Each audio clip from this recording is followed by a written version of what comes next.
She didn't even knock. Karen just started shouting from the porch like the whole mountain belonged to her. "Give me the keys right now," she yelled, slamming her palm against the wooden door. "You're not allowed to keep them." I opened the door slowly. Cold mountain air rushed inside, carrying the smell of pine and wet dirt. The sun was barely up, and fog was still sitting between the trees. Karen stood there in her bright red jacket, phone already in her hand, recording. "You heard the HOA meeting," she said loudly, making sure her camera caught my face. "You're not a full-time resident. Those keys belong to the community board." I leaned on the doorframe and looked at her. "This is my house," I said calmly. "My keys stay with me."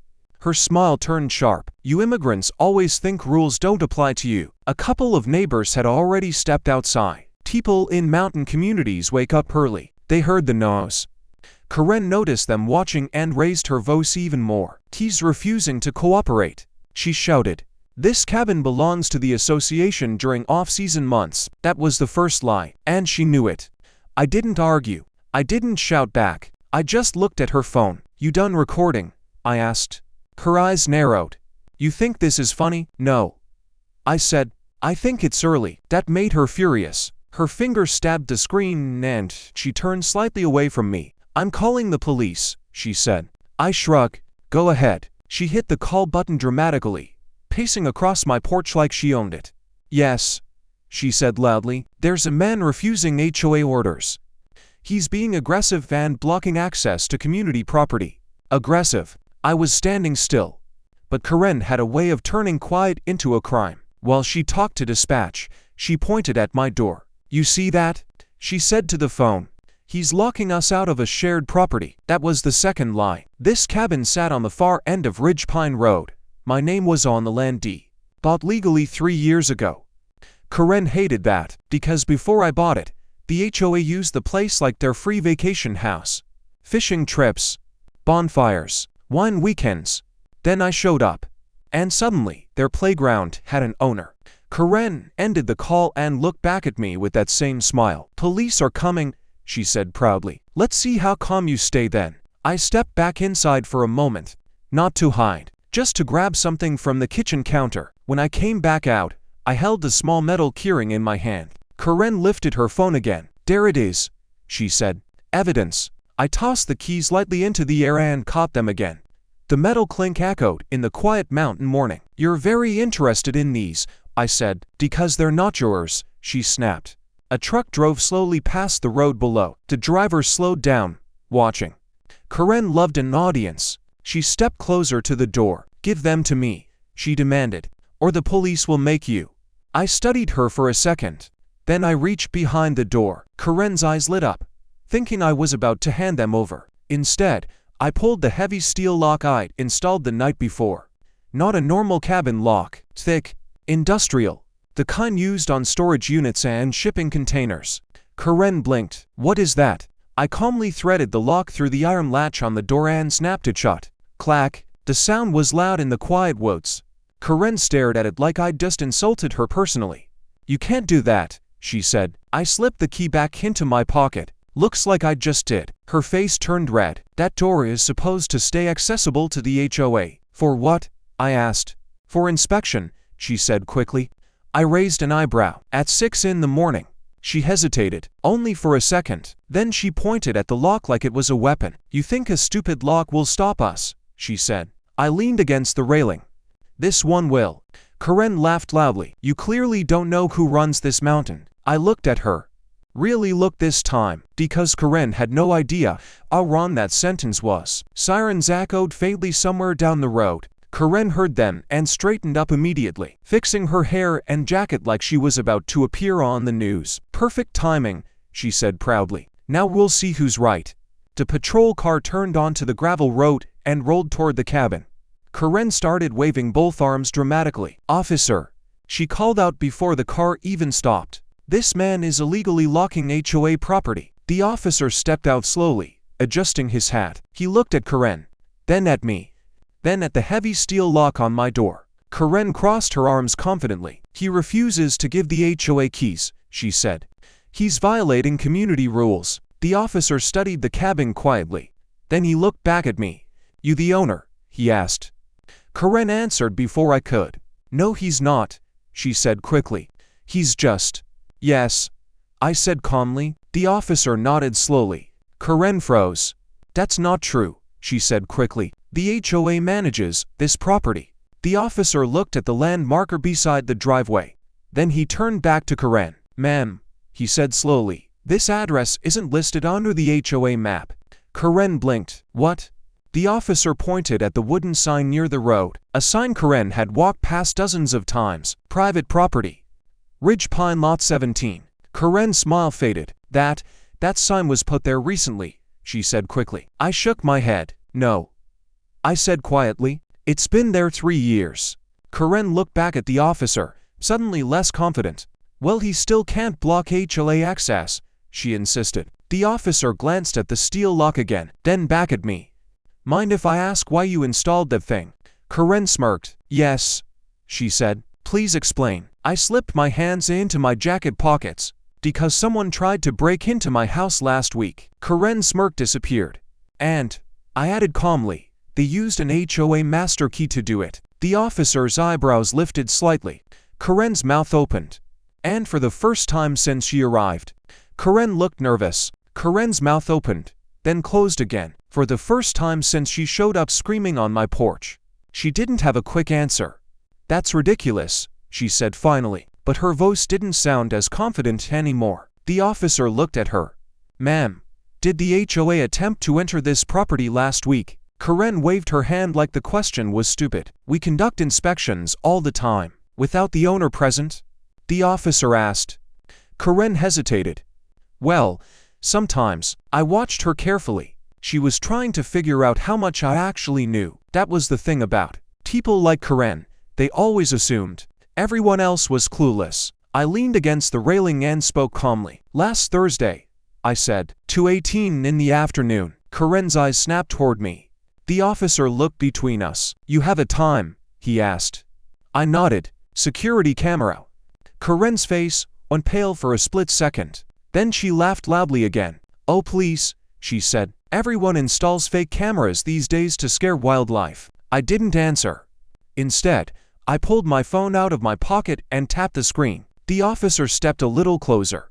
Karen folded her arms, pretending not to care, but her eyes kept drifting toward the phone. You said someone used an HOA master key, the officer said. Yeah, I reply. I turned the phone around so he could see the screen. A paused video frame. The front of this same cabin. The porch. The door. And a person standing right where Karen had been 5 minutes earlier. The officer leaned in. Play it. I tapped the screen. The video started moving. Clear picture. No sound needed. The camera angle showed the porch from the corner of the roof. The person in the video walked up to the door, looked around, then pulled a key from their pocket. Karen shifted her weight. The officer kept watching. The person slid the key into the old lock, turned it, and the door opened. Karen suddenly spoke. That could be anyone, she said quickly. I paused the video. The officer looked at her. Ma'am. Nobody asked yet. Karen's lips pressed together. I let the video continue. The person stepped halfway inside, then stopped suddenly. The camera caught them freezing in place, because right inside the doorway, another small camera blinked red. Motion activated. The person slowly stepped back out. They pulled the door closed. Then they looked straight up at the camera. The officer leaned even closer to the screen. The video zoomed slightly as the camera adjusted focus. Clear face. Clear jacket. Clear hair. Karen. Her hand moved to her neck without thinking. That angle makes it look like. I paused the video again. You want to watch the rest? I asked calmly. The officer looked at Karen. She didn't answer. I hit play anyway. Karen in the video suddenly rushed down the steps, jumped into a white SUV, and sped off the gravel road. The clip ended. The porch went quiet. Even the wind through the trees seemed to stop. The officer straightened slowly. Ma'am, he said. Karen shook her head fast. No, that's not what it looks like. Then what does it look like? He asked. She pointed at me. He's editing videos. I laughed softly. Right there on the porch in front of you. Karen turned to the officer again. He's trying to frame me because I enforce HOA rules. The officer crossed his arms. Using a master key to enter someone's home isn't enforcement. Karen's voice got sharper. It wasn't locked. That's because, I said quietly, you unlocked it. Her head snapped toward me again. You set me up. No. I said, you walked into a camera. Karen looked like she wanted to scream. Instead, she turned back to the officer and changed tactics. You don't understand, she said quickly. The HOA owns emergency access rights. The officer raised an eyebrow. Emergency, yes. She pointed at the cabin. This structure is part of a shared safety zone. Fire access. Inspection rights. I was making sure he wasn't violating code. I slowly shook my head. You really want to say that out loud? Karen glared at me. The officer looked confused. What does that mean? I pulled another thing from my jacket pocket. A folded paper. I handed it to the officer. He opened it and scanned the page. Then he looked up again. Karen leaned slightly, trying to see. What is that? She asked. The officer flipped the page toward her. County property transfer record. Karen blinked, and she snapped. The officer pointed to a paragraph halfway down the page. Karen read it. Her face slowly drained of color, because the paragraph said something very simple. Lot 17 removed from Ridge Pine HOA jurisdiction, approved by County Board, 3 years ago. Karen stared at the paper like it was written in another language. That's not possible, she whispered. I nodded toward the road sign. You walk past the notice every month. Karen looked at me again. But the board said. The board lie. I said. The officer looked back and forth between us. You're telling me this property isn't even under the HOA? That's exactly what I'm telling you. Karen's breathing got heavier. That's fake, she said weakly. It has to be. The officer folded the document again. Ma'am, county records aren't fake. Karen shook her head like she could shake the truth away. But the HOA president said this cabin was still ours to manage. The officer paused. Who's the HOA president? Karen answered without thinking. David Collins. Something in the officer's expression changed slightly. A small shift. Barely noticeable, but I saw it. And Karen didn't. Because she was too busy panicking. The officer slowly pulled his radio from his belt. Karen frowned. What are you doing? He didn't answer right away. Instead, he pressed the button. Dispatch, he said calmly. Can you run a name from me? Karen folded her arms again. This is ridiculous. The officer continued speaking into the radio. Name. David Collins. Ridge Pine HOA president. A moment of static answer. Karen tapped her foot impatiently. What does that have to do with anything? The radio crackled again. Then the dispatcher's voice came through. Unit 14. DE advised. Collins is currently under investigation. Karen froze. The officer tilted his head slightly. Investigation for what? A pause. Then the radio answered. Multiple reports of HOA fraud, illegal property claims, and attempted land seizure. Karen looked like someone had just pulled the ground out from under her feet. She stared at the officer, then slowly turned toward me. And I gave her the one piece of information she should have asked about 3 years ago. I wasn't the one who removed this cabin from the HOA, I said quietly. Karen swallowed. Then, who did? I smiled slightly. The county. Karen blinked. No. I said calmly, the federal government. And suddenly, the officer looked at me very differently. Karen stared at me like the words didn't make sense. The federal government? She repeated slowly. The officer turned his head toward me again. The air on the porch felt heavier now. Even the wind moving through the pine trees seemed quieter. Karen forced out a laugh. Oh please, she said. What does the federal government want with a tiny mountain cabin? I didn't answer right away. Instead, I stepped down from the porch and walked toward the gravel driveway. The officer followed me with his eyes. Karen stayed where she was, arms folded tight. You're trying to scare people, she said. That trick doesn't work on me. I stopped near the mailbox. The wooden post still had a small metal plate screwed into the side. Most people never noticed it. It looked like an old survey marker. But it wasn't. I tapped it lightly with my finger. The officer stepped closer. Karen rolled her eyes. What now? The officer leaned down and looked at the plate carefully. Then he stood up again, slower this time. That's not a survey marker, he said. Karen frowned. What are you talking about? The officer pointed at the small engraving. 3 letters. BLM. Karen squinted. So? The officer looked back at her. That's Bureau of Land Management. Karen blinked, and the officer exhaled slowly. And they don't mark property unless it's federally registered land. Karen's face tightened. That's impossible, she said. I leaned against the mailbox. Not impossible, I said. Just inconvenient for your HOA. Karen shook her head harder now. You're lying. The officer looked back at me. Mind explaining why federal land management is marking your property? I reached into my jacket again. Karen groaned loudly. Oh my God, does he carry a whole filing cabinet in there? I ignored her. I pulled out a small black card holder and flipped it open. The officer's eyes moved to it. His expression changed almost instantly. Karen tried to see from the porch. What is that? She demanded. The officer cleared his throat.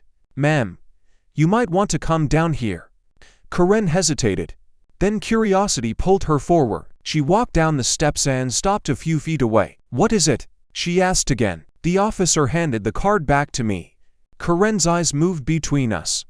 Well, the officer rubbed the back of his neck. That wasn't just a property transfer. Karen stared. What does that mean? The officer looked at me like he was checking if I wanted to say it myself. I gave a small shrug. Doesn't matter anymore, I said. Karen slammed her hand against the mailbox. Stop talking like you're in some spy movie, she snapped. What is going on? The officer looked back at her. Ma'am, this property was placed under federal easement 3 years ago. Karen frowned. What does that even mean? It means, the officer said slowly, local organizations like HOAs don't have authority here. Karen's mouth opened again. That's ridiculous. Our HOA charter doesn't apply. The officer finished. Karen's face twisted with frustration. So he can just ignore the community rules. I shook my head slightly. I don't ignore rules, I said. I just follow the right ones. Karen laughed again, but it sounded forced now. Oh sure, the secret government rules. The officer looked at me again. Mind if I ask why federal protection would be placed on this specific lot? I took a breath. Because of what's under it. Karen froze. The officer raised an eyebrow. Under it. Karen let out a short laugh. Oh, please tell me you're not going to say buried treasure. I looked at her. No. The officer waited. What then? I pointed toward the tree line behind the cabin. About 40 yards into the woods. Karen turned to look. There's nothing there, she said. The officer squinted. Actually, there was something. A small metal door built into the ground between two large rocks. Most people would assume it was an old storm shelter. Karen noticed it after a second. What is that? She asked. I answered calmly. Utility access. Karen turned back. For what? I looked at the officer. He already seemed to understand part of it. Fiber line, he guessed. I nodded once. Karen looked between us again. You're telling me that government protected an entire property because of internet cables? Not just internet, I said. Karen folded her arms again. That's the dumbest thing I've heard all morning. The officer's radio suddenly crackled again. Unit 14. Update on that Collins name. The officer lifted the radio. Go ahead. Dispatch spoke again. Collins' vehicle was spotted leaving Ridge Pine Road 10 minutes ago, heading toward your location. Karen blinked. David is coming here. The officer looked at her. You know where he is? Karen nodded quickly. He must have heard about this situation. I looked down the road quietly. Gravel stretched through the trees like a narrow ribbon. Sure enough, a cloud of dust appeared in the distance. A black SUV pushed around the curve. Karen smiled again, relief returning to her face. There he is, she said. The officer didn't look relieved. The SUV pulled up fast, stopping halfway in the driveway. The driver door opened. David Collins stepped out. Tall, clean jacket, sunglasses. The kind of man who practiced smiling in mirrors. Karen, he called out. She walked toward him immediately. David, this guy is. David raised his hand. Relax, he said. Then he noticed the patrol car. His smile tightened. Morning, officer. The officer nodded. Mr. Collins. David adjusted his jacket and walked toward the porch. He looked at me briefly, then at the steel lock on the door. Well, he said casually, looks like someone's been busy. Karen stepped beside him. Tell them, she said quickly. Tell them this cabin belongs to the HOA. David's eyes flicked toward her, then toward the officer, then toward me. His smile returned, but it looked different now, more careful. I'm afraid Karen misunderstood the situation, he said smoothly. Karen blinked. What? David kept smiling. This property was removed from the HOA a few years ago. Karen stared at him like he had just betrayed her. You told me it was still under review. David shrugged slightly. Administrative confusion. Karen's voice rose. Administrative? I've been enforcing rules here for 3 years. David didn't look at her. Instead, he focused on the officer. I apologize for the disturbance, he said politely. Karen is very passionate about community order. Karen's jaw dropped. You told me to check this place. David finally looked at her. And for a moment, his polite mask slipped. Just a second, long enough to see the irritation behind it. Karen, he said quietly, that's enough. She stepped back like she'd been slapped. The officer watched carefully. I stayed silent. David turned back to me with a friendly smile. Sorry about that, he said. HOA volunteers can sometimes get a little overzealous. Karen looked like she might explode. You told me this man was illegally occupying HOA land. David sighed softly. Well, I was mistaken. Karen pointed at him. You had the master key made. The officer's eyes moved immediately. David's smile didn't move. I have no idea what she's referring to. Karen's face went white. David, you gave me the key yourself. David slowly turned to the officer. You see what I mean, he said calmly. Overzealous. Karen took a step toward him. You're lying. The officer raised a hand. All right. Let's slow down. But Karen wasn't slowing down anymore. Her finger jabbed toward David. You said the board planned to take the cabin back. David's expression changed again, just slightly. You're confused. Karen laughed hysterically. No, I'm not. You said the owner didn't have the paperwork finalized. David looked at me now. A long, quiet look. Then he nodded slightly, almost respectfully. So, he said, you finally decided to move in. Karen looked between us. What? I stepped forward slowly. I've been here the whole time, I said. David smiled again. Not officially. Karen's head whipped back to him. What does that mean? The officer looked confused now too. David adjusted his sunglasses. Well, he said calmly, the federal easement wasn't supposed to go public yet. Karen's eyes widened. Public. David sighed like a man tired of explaining simple things. Karen, some properties are strategically valuable. Karen blinked. For what? David looked toward the woods, toward the metal hatch in the ground. Then he looked at me again. Communication infrastructure, he said. I tilted my head slightly. That's the polite version. David smiled wider. Karen stepped backward slowly. Wait, are you two working together? David chuckled. Oh no. Then he looked at the officer. Actually, officer, you might want to call your supervisor. The officer frowned. Why'd? David pointed casually toward the metal hatch. Because that installation technically falls under federal communications security. The officer stared. Karen looked like she was about to faint. What installation? She whispered. David slipped his hands into his coat pockets. The one under the ground. Karen turned slowly toward the woods again. You mean that little door? David nodded. Yes. Karen laughed nervously. That's just a storm shelter. David's smile didn't move. No, he said. It's a relay station. The officer blinked. For what network? David looked at me. I answered calmly. Emergency National Communications. Karen looked at both of us like she'd stepped into another universe. You're joking. I shook my head. No. David sighed. The HOA board wasn't supposed to know about it either, he said. Karen pointed at him again. Then how did you know? David didn't answer immediately. Instead, he slowly removed his sunglasses and looked directly at her. Because I arranged the land transfer. Karen's entire body went still. You. What? The officer spoke next.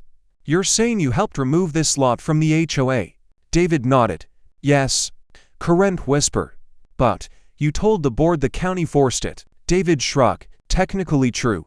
Karen stared at him like she'd never seen him before. You used us, she said.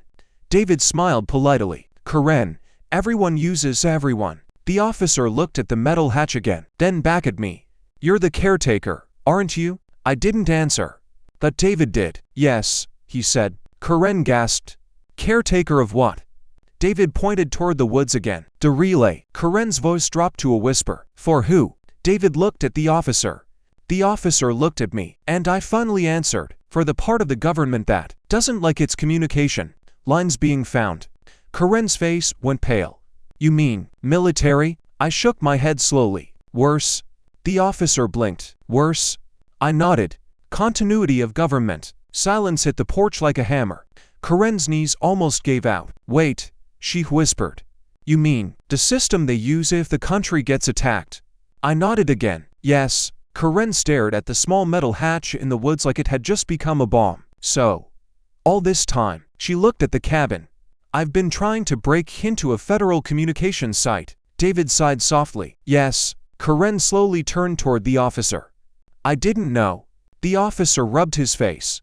Ma'am, that doesn't make this better. Karen pointed at David again. He told me to check it. David smiled again, calm as ever. I told you to observe it. Karen's voice cracked. You gave me a key. David shrugged. You asked for one. Karen looked ready to scream. Then why didn't you just tell us the truth? I looked at the steel lock on the cabin door, then back at her.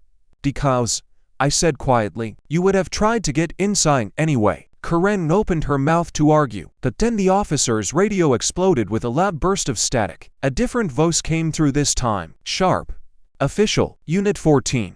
Step away from the relay property immediately. Everyone froze. The officer slowly lifted the radio. This is Unit 14. Identify yourself, DeVos answered instantly. Federal Communications Security. Karen's eyes widened. David smiled faintly, and the voice on the radio continued. We've been watching this situation for the last 12 minutes. Karen whispered. Watching? How? I pointed up.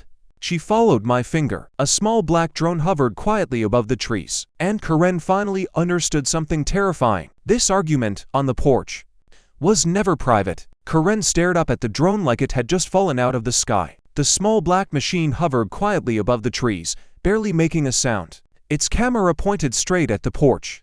The officer slowly lowered his radio. You've been watching us, he asked. DeVos on the radio answered calmly. That is correct.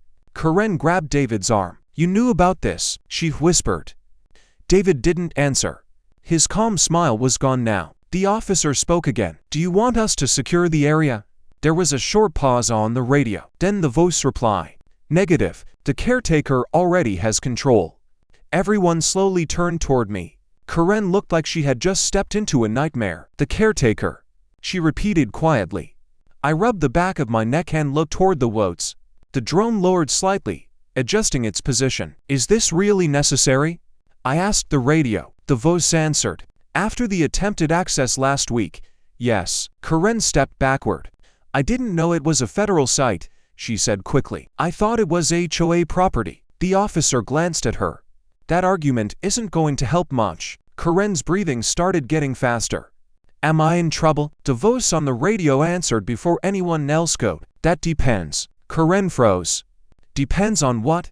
On whether the investigation confirms you were acting alone. Her eyes jumped toward David immediately. David's face stayed perfectly still. Karen pointed at him. He told me to inspect the house. He gave me the master key. David finally spoke. Karen, I told you to check for building violations. You told me to go inside. I told you to observe. Karen's voice cracked. You're twisting everything. The officer stepped between them slightly. All right, that's enough. But Karen wasn't looking at him anymore. She was staring at David like she had just realized something horrible. You knew, she whispered. David raised an eyebrow. Knew what? Karen's voice dropped. You knew the government was using the land. David didn't answer.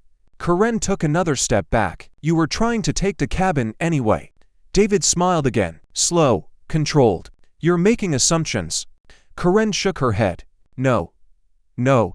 You pulled the board the county was forcing the sale. David kept smiling. That was the official explanation. Karen pointed at the woods. So what was the real one? David looked at the metal hatch between the trees, then back at her. The real explanation, he said calmly, was that the relay station required a private cover. Karen blinked. A cover? David gestured toward the neighborhood. The HOA was perfect. Karen's mouth fell open. You used the entire community as camouflage. David didn't deny it. The officer looked at him now with a much harder expression. That's a serious claim. David shrugged. Relax, officer. The federal agencies approved the arrangement. The radio crackled again. DeVos spoke once more. Mr. Collins is correct. The officer frowned. So he knew? Yes. Karen looked like she might pass out. You're telling me he's been working with the government this whole time? I answered quietly. Not exactly. Karen turned toward me again. Then what? I took a slow breath. David was the middleman. The officer's eyes narrowed. For what? I looked at David. He watched me carefully now. For the land transfer, I said. Karen looked between us again. So you two do know each other? David chuckled. Oh. We've met. Karen's voice shook. Then why have you two been acting like strangers? David looked back at her. Because the arrangement ended. Karen blinked. Ended? I nodded. 3 years ago. Karen looked confused. But you just said he helped set it up. Yes. I said. But he also tried to take it back. The officer turned sharply toward David. David's smile faded slightly. Karen's head snapped between us. Wait. What? I continued calmly. The government needed this land for the relay station. David helped arrange the quiet transfer. Karen whispered. So why try to steal the cabin?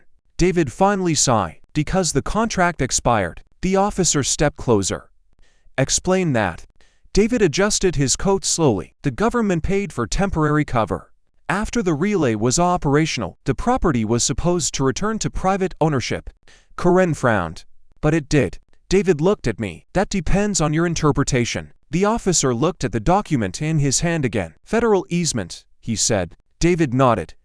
Which means the government kept access rights, but the land itself, he gestured toward me, went to him.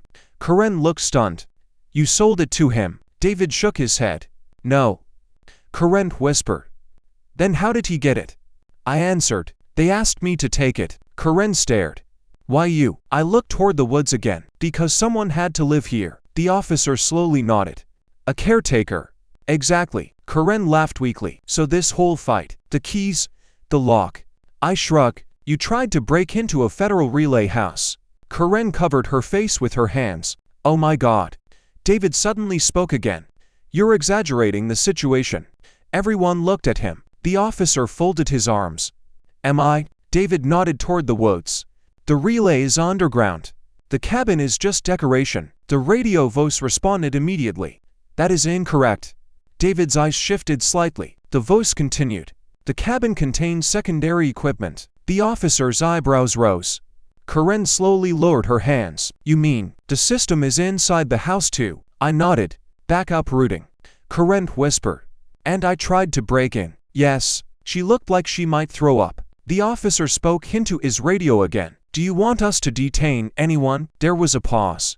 Then the voice answered. Negative on detention for now.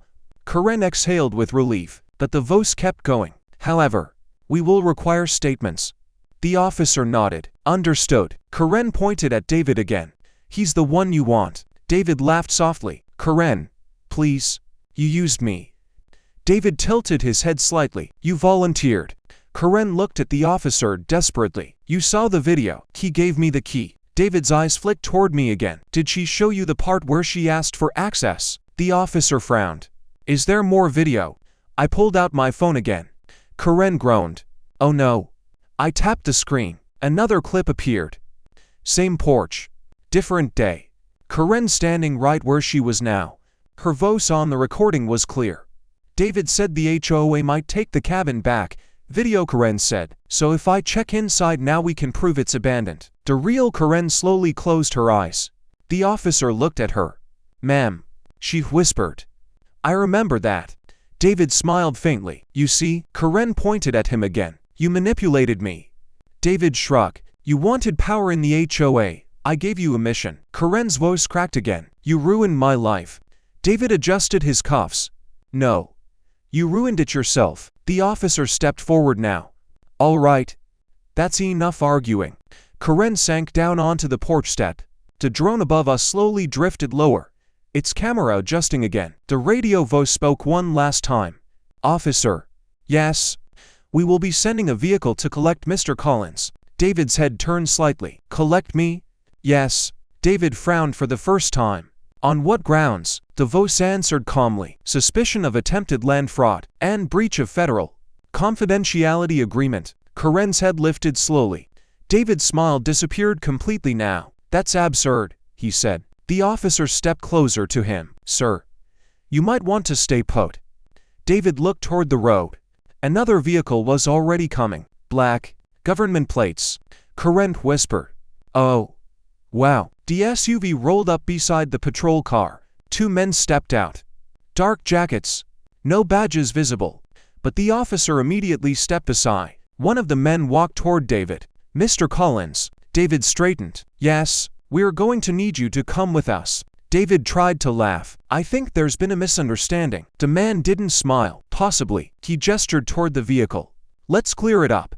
Karen watched in stunned silence as David was guided toward the SUV. Just before he got inside, he turned back toward me. Our eyes met. And for a moment, the polite businessman mask returned. You did well, he said quietly. I didn't respond. The SUV door closed. The vehicle pulled away down the gravel road. Silence settled over the mountain again. Karen was still sitting on the porch step. The officer exhaled slowly. Well, he said, that's not a normal morning call. I chuckled lightly. Not for me either. Karen looked up at me. Her voice was small now. So, what happens to me? The officer answered. You'll probably get a trespassing charge. Karen nodded weakly. Fair. She looked toward the woods again. Are they keeping the relay station here? I shrugged. As long as the government thinks it's useful. Karen stared at the cabin. All this time, we thought this place was just some empty vacation house. I leaned against the railing. That's why it worked. Karen slowly stood up. She looked embarrassed now, smaller somehow. I guess the lock was a good idea. I nodded. Best one I've ever bought. She gave a tired half-smile. Yeah. I couldn't beat it. The officer started walking back toward his patrol car. Karen headed down the driveway slowly. Halfway to the road she stopped. Then she turned back. Hey, she said. I looked up. She pointed at the steel lock on the door. That line you said earlier. Which one? She smiled weakly. The one about the lock. I thought for a second. Then I repeated it. This one will. Karen shook her head and laughed quietly. Then she walked down the road and disappeared between the trees. The drone above us slowly lifted higher, then vanished into the sky. The mountain was quiet again. Just wind. Just pine trees. Just a small cabin with a steel lock on the door. And the one place on the mountain Karen could never break into again. Don't forget to like, share, and subscribe to the channel for more amazing stories.